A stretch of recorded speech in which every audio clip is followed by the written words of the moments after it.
में जितना जनता जनार्दन आयले हा हमनी के माय मौसी काकी जेठी दीदी सब, हमनी के अभिभावक काका जेठा सब, हमनी के नौजवान साथी सब, जे जे हमर से गोड़ लगा सभी के गोड़ लगा है, जे जे छोटे लगा अपनी के आशीर्वाद दे है।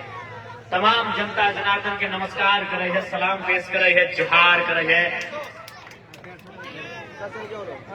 क्यों धनुष क्या जिसमें ठनकार न हो,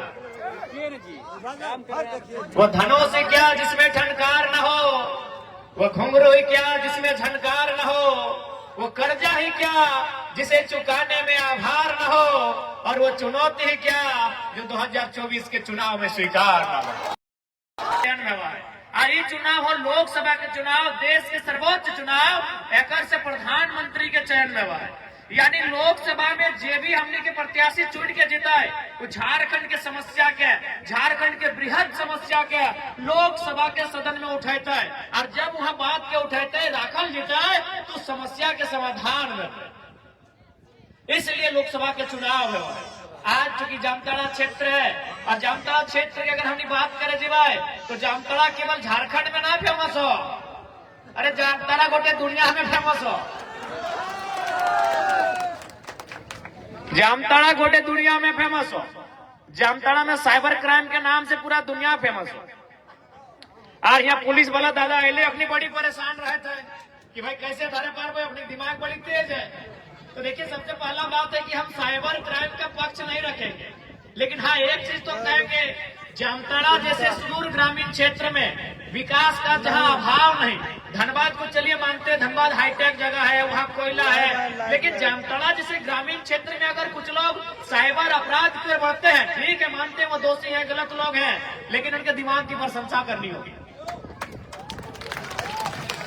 हमको लगता है उतना दिमाग तो वीडियो सी लोग के पास भी थोड़ा कमी होता होगा। तो इसलिए अगर हमारी दीदी बेबी लता टूडू जीतकर संसद भवन में जाती है तो संसद भवन में इस बात को रखेगी कि हमारे जामताड़ा को साइबर क्राइम के नाते पूरे दुनिया में जाना जाता है। इसका मतलब है वहाँ के नौजवान भले ही गलत काम कर रहे हैं, लेकिन उनमें माइंड है। अतः हम सरकार से मांग करते हैं, सदन से मांग करते हैं कि जामताड़ा को IT हब के रूप में तब्दील किया जाए। जामताड़ा को IT हब के रूप में तब्दील किया जाए।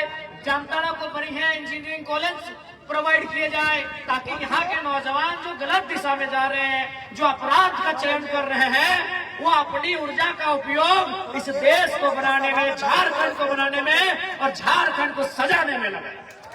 क्या बोलते हैं आप? क्या बताइए, अपराधी को लाठी डंडा से रोका जा सकता है?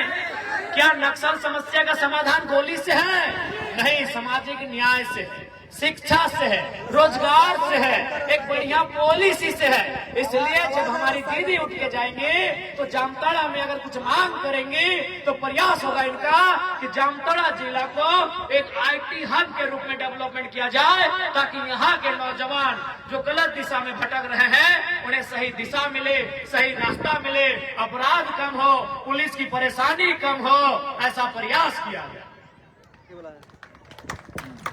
इसलिए हम लोग इस बात के लिए आप लोग आश्वस्त रहिए।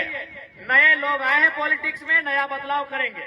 हमने सोबिन नूतन किधर बहुत जन देख ले तो कहले यार तोहनी तो ट्राउजर पीना, टी-शर्ट पीना, एक से पहले नेता के लिए खलता पाजामा पीना। हमने कहले सब चीज बदले आइलियो, पुराना पॉलिटिक्स बदले आइलियो, नया पॉलिटिक्स सीखवे आइलियो, और साथ ही साथ जो परिवारवाद के पॉलिटिक्स चल रहा हो ओकरा भी बदले आइलियो, चाहे दुमका लोकसभा रहे या जामताड़ा विधानसभा रहे।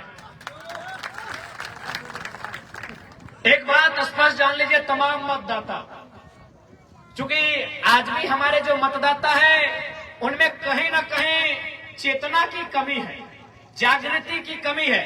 और ये बात हम नहीं कह रहे, ये बात आज से कई सालों पहले, कई दशकों पहले जब भारत के संविधान का निर्माण किया गया था और संविधान निर्माता के नेतृत्व करने वाले बाबा साहेब डॉक्टर भीमराव अंबेडकर जब संविधान का निर्माण कर चुके थे तो एक उद्योगपति उनसे मिले, एक राज परिवार का व्यक्ति उनसे मिला और उसने कहने लगा अंबेडकर ये अच्छी बात है कि आज के बाद तुमने संविधान का निर्माण कर दिया, ये अच्छी बात है, लेकिन ये लोग जिनकी सुरक्षा के लिए संविधान को बनाया गया है, ये लोग कहीं ना कहीं बहुत गरीब किस्म के लोग हैं, इन्हें हम खरीद लेंगे।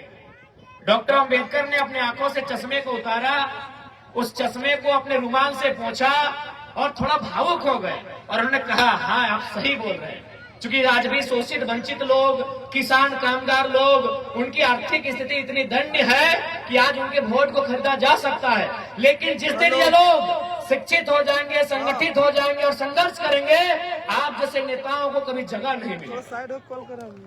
तो आज भी मुझे लगता है कि कहीं ना कहीं जो वोट देने वाले हैं, आजादी के 75 सालों के बाद भी और गणतंत्र स्थापना होने के लगभग 72-73 साल के बाद भी आज भी जो मतदाता है, उनकी जो चेतना है, उनकी जो दूरगामी सोच है, वो दूर तक देख नहीं पाते।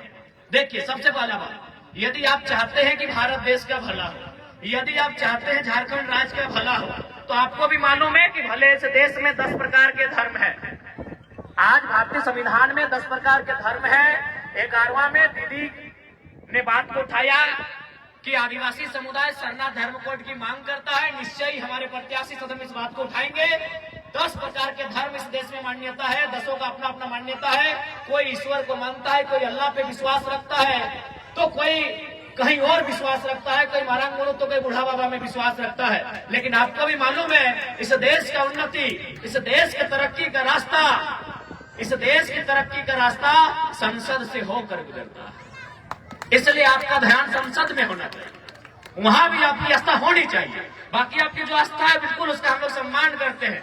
भारत एक पंथ निरपेक्ष देश है और हम लोग भारत की इस पंथ निरपेक्ष व्यवहार का आदर करते हैं, लेकिन आपको संसद के रास्ते को आप भूल नहीं सकते हैं। यानी यदि देश का भला होगा तो आपको सत्ता और संपत्ति का विकेंद्रीकरण का पक्ष लेने वालों को जिताना होगा। सत्ता और संपत्ति का विकेंद्रीकरण का मतलब है कि सत्ता किसी भी व्यक्ति तक पहुंचे, संपत्ति किसी भी व्यक्ति तक पहुंचे। लेकिन आज देखिए क्या स्थिति है। चाहे इरफान अंसारी रहे, भले अंसारी नाम सुनने के बाद अंसारी लोग खुश हो जाए, लेकिन भैया एक ही परिवार में तो 30 साल से पोस्ट जमा है। अगर उसमें रोटेशन होता, इरफान के बाद अकबर को, अकबर के बाद अजहर को, अगर ये रोटेशन पॉलिसी होता या किसी को मिलता, तो कम से कम ये होता कि लोकतंत्र की मर्यादा जीवंत है। एक परिवार में चाहे कोई समाज रहे, कुर्मी समाज रहे, संथाल समाज रहे, घटवार रहे, हरिजन रहे, आदिवासी रहे, कोई समाज रहे, अंसारी समाज रहे, अगर एक परिवार में अगर सत्ता जमा है तो कतई वो विकास का द्योतक नहीं है। आप उसे विकास का पैमाना नहीं मान सकते हैं। हाँ, अपने कानों को खुश कर लेके कह सकते हैं, हाँ भाई अंसारी लगे हमरे घर के लोग लगे, हाँ महतो लगे हमरे घर के लोग लगे, हाँ संथाली लगे हमरे लगे, लेकिन तो कुछ नहीं लगे। तो और छुआ प्रदेश खटे जाओ, तो और छुआ। और सबसे ज्यादा मैं आपको बताना चाहूंगा, आंकड़े बताना चाहूंगा, सबसे ज्यादा अगर पलायन के आंकड़े हैं तो मुसलमानों के हैं, संथालों के हैं, ओबीसी की अगर बात की जाए। और आप जो कह रहे हैं कि भाई हमें बस इसी बात की खुशी है कि हमारे समाज से आते हैं, तो पता कीजिए उनका बेटा विधायक की तैयारी में है और आपका बेटा ट्रेन का टिकट कटा के हैदराबाद जाने की तैयारी में है। खुश मत होइए, इसलिए मत खुश होइए कि भाई वो अंसारी है हमारे समाज से है, वो संथाली है हमारे समाज से है, वो महतो है, मंडल है, सिंह है, भूमियार है, घटवार है, जो भी है वो हमारे समाज से है। मत खुश होइए। उनकी सोच क्या है, उनका विजन क्या है, उनकी दृष्टि क्या है, इस बात की चिंता कीजिए। कुछ दिन पहले पेपर में आपने पढ़ा था, इरफान दा के नेतृत्व में 3 विधायक पकड़े गए थे, बंगाल गए थे, 10-10 लाख रुपए में पकड़े गए थे। तो इनको जब पूछा तो बोला नहीं, हम साड़ी खरीदने गए थे। इरफान दा, अगर मेरी बात अब सुन रहे हैं, आपके कानों तक जा रही है, तो बताइएगा कि भाभी इतना महंगा साड़ी पहनती है। 10 लाख का साड़ी खरीदने गए थे इरफान दा। इरफान दा, विश्वास कीजिए, ये जो सड़क आप देख रहे हैं, हमको लगता है 5 लाख में बन जाता। बताइए, ऐसे नेता होंगे? अरे बस नेता हमारे समाज के, इसका मतलब वो कुछ भी करे हम स्वीकार कर लेंगे। बताइए उनका क्या बयान था कि हम साड़ी खरीदने गए थे, सुने था कि ना आपने? जब 10 लाख रुपए से पकड़े गए बंगाल में, तो इरफान दा के साथ और 2 विधायक थे कांग्रेस के, उनसे पूछा गया कि इतना पैसा लेके आप क्या करने गए थे? उन्होंने साफ साफ कहा कि साड़ी खरीदने गए थे। वाह भैया वाह, हमको खाने के लिए रोटी नहीं और आप 10 लाख का साड़ी खरीद रहे हैं। बताइए सब कब तक चलेगा? कब तक चलना चाहिए सिस्टम अभी बताइए? ये चलना चाहिए? नहीं चलना चाहिए। इसलिए इस बात को आश्वस्त हो जाइए, तैयारी कीजिए। झारखंड में जो नया उलगुलान आया है, झारखंड में जो एक नई विचारधारा का सृजन हुआ है, आप उनका समर्थन करें। और एक बात स्पष्ट याद रखें, हमारी जो राजनीति होगी वो पंथ निरपेक्ष राजनीति होगी, जात से ऊपर उठ के राजनीति होगी। हमारी राजनीति शिक्षा, स्वास्थ्य और रोजगार की राजनीति होगी। और ये आपको भी तय करना होगा कि आप जिनको वोट करते हैं वो आपके बच्चों की भविष्य की चिंता करें। क्योंकि आप जब 1 तारीख को वोट करने जाएंगे, याद रखिएगा उस दिन का सूर्य का तापमान क्या होगा। सूर्य भी लाल होगा, धरती भी लाल होगी और आपका बदन भी लाल होगा। यानी उतना गर्मी में आप वोट करने जाते हैं। यदि आपके माता पिता मैया पप्पा में कुछ बोल दो कि काम कर दे, साफ साफ मना कर दो कि नाय मैया बड़ी दो रोज दे रहा है, तनी शाम भेवा दी। लेकिन हमने जब वोट दिए जाए, कोई मना कोई इनकार नहीं, बल्कि हमने वोट दिए जाए, गर्मियां सह के वोट दिए जाए। कहे हमने किस बात के विश्वास है कि जकरा हमने वोट दे, जब वो चुनाव जीतल बाद दिल्ली के सदन में बैठता है तो हमारे बाल बच्चा के भविष्य की बात करते हैं। बाल बच्चा के भविष्य मतलब औकार पढ़ाई, दवाई, कमाई के चर्चा करते हैं।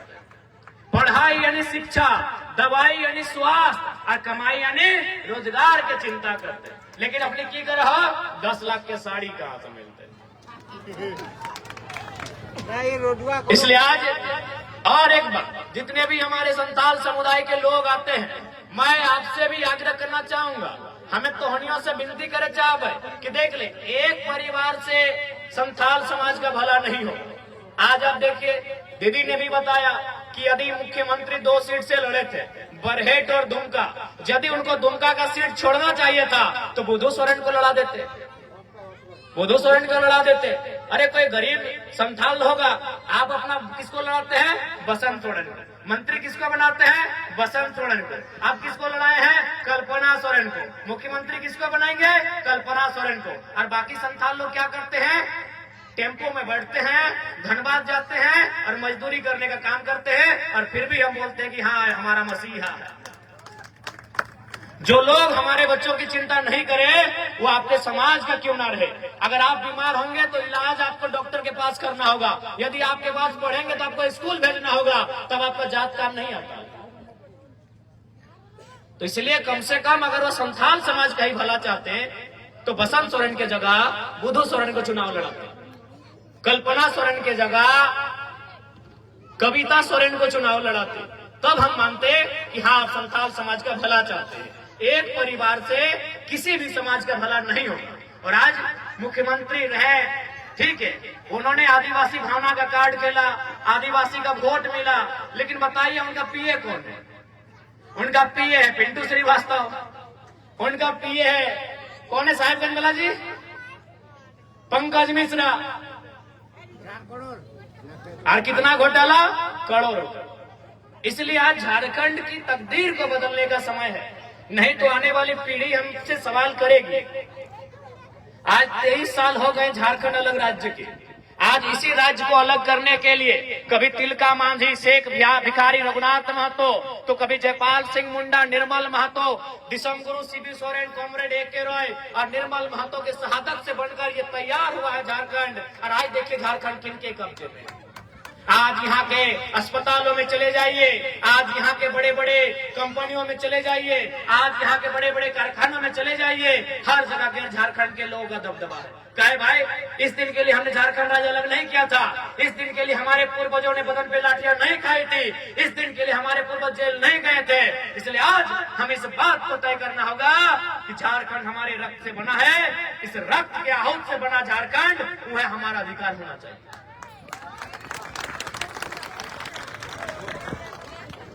इसलिए आज दुमका लोकसभा से जो लोग जिनके पास विजन नहीं है, जिनके पास मिशन नहीं है, आज उन लोगों को राजनीति के सत्ता से बाहर करना होगा। आज आई है सीता मैडम, कल थी कहीं और, चली आई आज कहीं और। तो एक बात याद रखिएगा, न चलेंगे इस बार नलिन साहब, न चलेंगे इस बार नलिन साहब, न चलेंगे इस बार मैडम सीता, इस बार परचम लहराएगा, उनका नाम होगा बेबी लता। इसलिए आज इनकी पॉलिटिक्स को हटाना होगा। एक बात बताइए, सीता सोरेन भी राजनीति में आई है, कल्पना जी भी राजनीति में आई है, भाई भाई की राजनीति सुना करते थे, हेमंत सोरेन, बसंत सोरेन, अब गोतनी की भी राजनीति होगी। भाई भाई की राजनीति सुनते थे हेमंत सोरेन साहब और बसंत सोरेन साहब, अब गोतनी गोतनी की राजनीति होगी। तो बाकी लोग क्या करेंगे? बाकी लोग जामताड़ा से बालू न चुनेंगे क्या? वो भी कहां चुनने को मिल रहा है, अभी तो माफिया के कब्जे में है। बालू चुनना भी तो माफिया के कब्जे में है। तो सबसे पहले हम प्रशासन की टीम से आग्रह करेंगे कि कृपया माफियाओं पर नजर रखें। आपकी नजर हमेशा गरीब शोषित वंचितों पर रहती है, आपकी आंखें लाल लाल हो जाती है। तो हम आपसे आग्रह करेंगे, आप अपनी ताकत का, सिंघम का रूप कृपया माफियाओं पे दिखाएं, क्योंकि माफियाओं का जिला बनता जा रहा है जामताड़ा। हम आग्रह करेंगे जितने भी पुलिसकर्मी हैं उनसे हम करवत प्रार्थना करेंगे, आपका जो मूछ घूमे तो माफियाओं की ओर घूमे, ना कि गरीब जनता की ओर घूमे। आपकी अगर आंखें लाल हो तो माफियाओं को देखकर हो, गांव के गरीब किसान को देखकर ना हो, ये हम आपसे अपेक्षा करते हैं। इसलिए आज अगर झारखंड की तस्वीर को बदलना है तो आपको ऐसे नेताओं को सामने लाना होगा जिनके पास आइडिया है। पहला बात, इनके पास आइडिया नहीं है। हम लोगों ने क्या घोषणा किया है, आपको मालूम होगा कि अगर हमारे सांसद प्रत्याशी चुनेंगे तो अपनी सैलरी का 75% जनता को दान करेंगे। अपनी सैलरी का फंड तो छोड़िए, उनका जो निजी का सैलरी होगा, यानी उनका जो सैलरी होगा मंथली होगा, वह भी 75% जनता को डोनेट करेंगे। बहुत सारे लोगों ने सवाल किया कि यदि आप सारा पैसा अपना जनता को दान कर देंगे तो आपका घर परिवार कैसे चलेगा? तो हमने उनको उदाहरण दिया कि मान के चलिए दुमका लोकसभा में 15 लाख की आबादी है वोटर की, मान के चलिए 1/4 लोग हमको मानते हैं, तो 15 लाख को 16 मानते हैं, गुणा भाग में आसान होगा। तो 16 का 1/4 होता है 4 लाख। एक परिवार में 4 लोग होते हैं, यानी 1 लाख परिवार। अगर हम एक परिवार से एक दिन का डिमांड करें खाने पीने का, तो अगला का पारी 1 लाख दिन के बाद आएगा, उतना हमारा जिंदगी नहीं है। यदि हम एक परिवार से अगर हम कहें कि मौसी तोरा आज हमारा खाना खिलाएगा, आज तोरा हमारा कपड़ा खरीद के देना हो, आज तोरा हमारे पेट्रोल में तेल भरना हो, तो बताओ ओकरा 1 लाख दिन के बाद पारी है, तो एक दिन के खर्चा कोई नहीं उठे पड़ते की? जामताड़ा के जनता, हमारे प्रत्याशी अगर जीत के आते हैं, अपना जो सैलरी है वो आपको निछावर कर देते हैं, उनका जितना सुख सुविधा होगा वो जनता को अगर निछावर कर देते हैं, तो क्या जनता एक दिन के लिए इनको खाना नहीं खिलाएगी? एक दिन के लिए इनको कपड़ा, बेबी लता को एक दिन के लिए कपड़ा लता नहीं मिलेगा क्या? एक दिन के लिए नहीं मिलेगा। बताइए, आपका पारी 1 लाख दिन के बाद आएगा, उतना हम लोग का उम्र नहीं है। 1 लाख दिन। तो चूंकि नया भाई दिमाग से हम लोग चलते हैं, ये दिमाग की पॉलिटिक्स करने आए हैं, इसीलिए आज इनके पेट में दर्द है। क्यों पेट में दर्द है? नहीं, इनका आदत है कि हम विधायक बनेंगे, जैसे फुरकान साहब रहे 25 साल तक, अब इरफान जी बने 10 साल। सुना है करो बेटवा, आयान भीमसारी ले बा, और जामताड़ा के लोग खाली वोट भाग, ले वोट ले वोट ले वोट। ठीक है, हम फुरकान जी का आदर करते हैं, झारखंड आंदोलनकारी है। अब इरफानो जी, इरफान के बाद उनका बेटा भी, उनका नाती भी, तो बाकी जामताड़ा के जनता क्या करेंगे? झाल बजे। इसलिए आज उस पॉलिटिक्स को आपको बदलना होगा।